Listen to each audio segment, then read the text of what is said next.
Episode 2 of Castaway Diva starts at the brothers' salon, as we're introduced to a guy called Bogiology.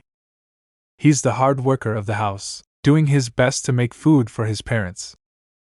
However, his brother Woohak is the complete opposite, showing up half naked and with his hair all over the place. Both brothers butt heads over their living arrangements, and Bogiology finds his headache growing when he takes Woohak out on the boat across to a nearby island. They're supposed to be volunteering to pick up trash, but Woohak decides to slack and fly his drone instead. Now, we know that drones are short-range, so they must be on the same island as Makha. Makha chases after the drone and eventually swats it to the ground. Woohak goes charging up the beach and finds her. Just like that. The rest of the gang showed too, as it seems like they were just up the beach and Makha didn't see their boat coming in either. Anyway, they take her back to the mainland. On the way, we get some of the plot explained. Korea has over 2,000 deserted islands, and with both her parents having passed away, and everyone believing Makha to be dead, our protagonist is in unfamiliar territory. It's been 15 years, so naturally things are very different. The bathrooms have been changed over and there's electric scooters riding about. Woohak helps her out with some shoes, which she's super grateful for.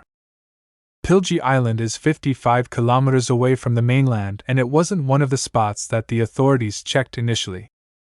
Makha is taken to the hospital and she's in good health too. She's received a new ID card and is ready to integrate into society again. Woohak works at the news station with his brother, and the pair disagree over who's the pushover and who's the savage. Woohak is tasked with following up on the interview and checking up on the new arrival at the hospital.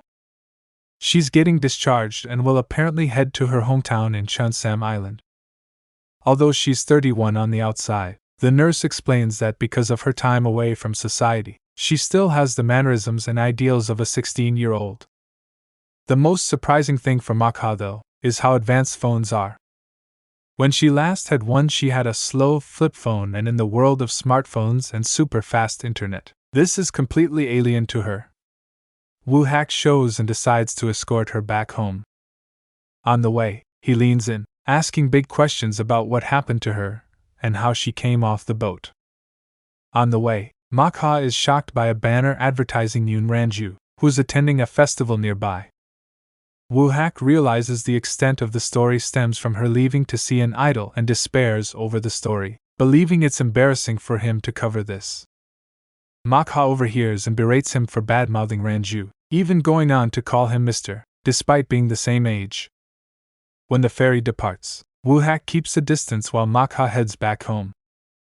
In place of her father's fish bar is a new restaurant. The guy in charge is the son of one of the fishermen from the dock. He berates her for showing up at the restaurant, claiming that it's legally his now as she's been declared dead, so it's not technically hers. Woohak overhears the whole thing and decides to film them. 10 years isn't enough to grant adverse possession, he says nonchalantly. He also points out that this doesn't work anyway given Mohak is still alive. He points out that the pair are trespassing and could be slapped with a lawsuit if they're not careful. Makha, though, doesn't want it to go further and asks about Kiho. Things settle down and the group sit inside the restaurant, discussing what happened to him. Kiho used to always stare at the water and then soon ran away after reporting his father for domestic violence. The police fired him immediately, but the guy has been looking for his son this whole time. With Kiho gone for so long, Makha takes a look inside his house and believes that he's still alive, especially given a posted up on the note board about dreams. The tatty shoes obviously belong to him, and this explains why Makha has been carrying them around this while time as a memento. Makha wants to leave the island, and given Woohak and his family have a vacant rooftop apartment, he pitches the idea for letting her stay there with them. Bogiology in particular is irritated by this, and tells him he should just carry on working and not concern himself with it. Well, Woohak lets her stay all the same, but in secret. Makha makes a promise to herself to do whatever she wants now whenever she wants, determined to live for the moment. Makha and Woohak chat, with the former commenting on how similar he is to Kiho in both his mannerisms and his dialect. Woo-hak contemplates over this that night, especially as they're the same age and have the same personality. The reason?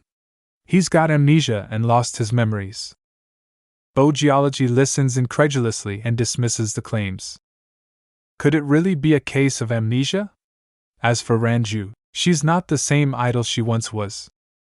Rumor has it she's a drunk and a heavy smoker. However, she's still due to show up at Deodiak Village Festival. Woo-hak decides to take her the next day but warns that her idol won't be the same as she remembered. Still, Makha is very much in the mood and she loads the car up with balloons for the big performance.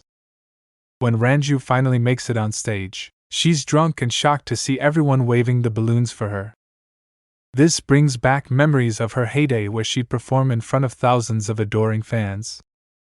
Makha happens to be watching her from the back, and witnesses her singing really well in front of everyone. Makha even mimes the words along with her, leading to rapturous applause. Ranju finishes and speaks to Makha backstage, where she learns of her name and eventually embraces her. Makha is shocked to meet her idol, and as they both hug, we cut to a post-credits scene. Woo-tak contemplates that post-it from Kiho's desk, pointing out that this is something their mother would always say. Is it a coincidence or fate? Well, Woo-hak is convinced that he's actually Kiho, and to be honest they definitely look alike, don't they? Still, we'll have to wait and see for the truth. The episode review. Castaway Diva returns with another good episode, but not as good as the opener. There are some contrivances here, including the desert island story, which is basically just shrugged off after a bit of plot explanation.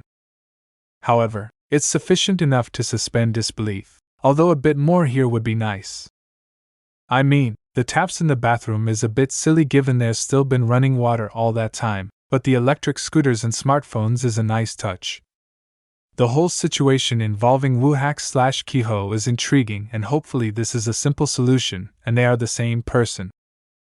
However, it could also be Bo-geology as well, as a nice little twist, so we'll have to wait and see. The redemptive angle involving Ranju and her ideas as an idol is a good touch though, and that part of the story is definitely intriguing. We could be on course for some feel-good redemptive drama here. Either way, everything is set up nicely for next week's double bill.